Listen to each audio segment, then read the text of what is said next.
the Dhyanalinga, the Swamis take care from Purnami to Amavasya and the Mas from Amavasya to Purnami. So what is the reason for this and what is the difference in the quality of these two parts of the lunar month?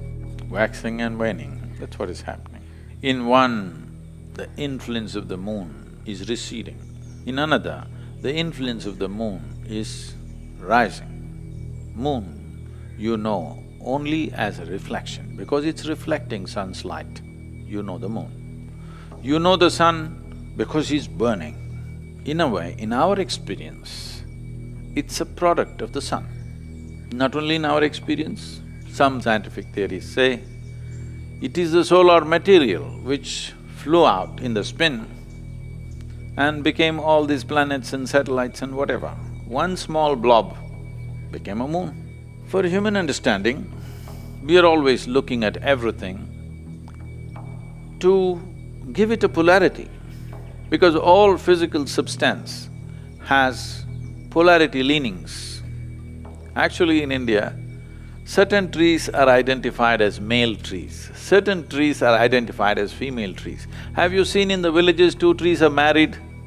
In the villages, young girls go and worship these trees when they want to get married. Two trees get married, entire village attends the wedding. People saw this is a masculine tree, this is a feminine tree because of certain types of inclinations in the tree.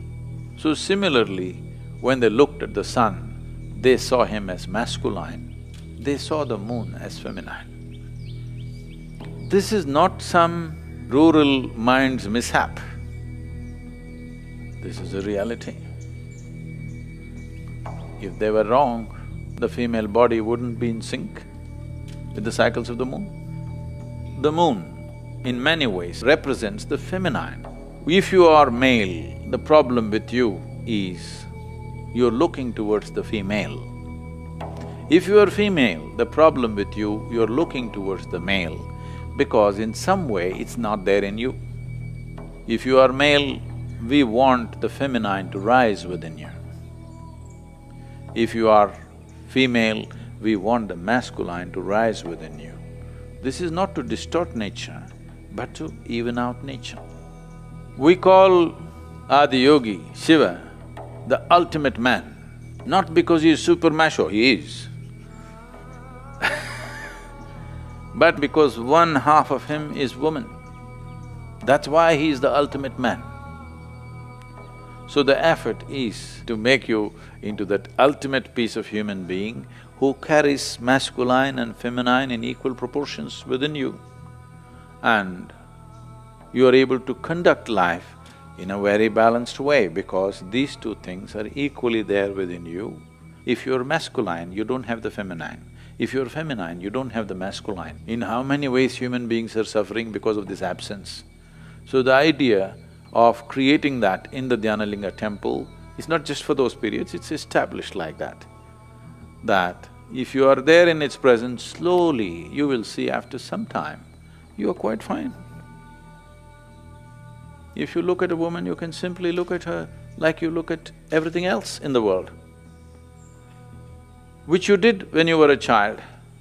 The moment you got chemically poisoned, you lost that ability to simply look at another human being as human being. Every small bump in the body became some great world by itself. Every little something became so big simply because you distort it. So to settle that distortion, because it's such a powerful energy field, if it becomes too masculine or too feminine, then it will take people in a different way. Taking people like that into excessively masculine or excessively feminine nature could be useful to do certain type of work, but not useful to live, not useful to live a balanced life. Dhyanalinga is for all. All processes that happen there are wide open because of that.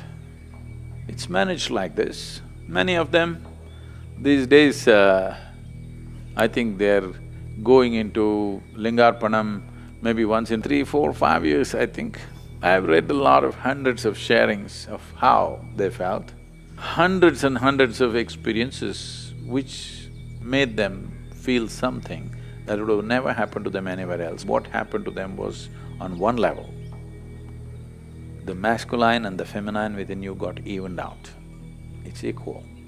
If the masculine and feminine is in equal proportion, then only both will dare to be full-fledged. When both are full-fledged, you are a full-on life.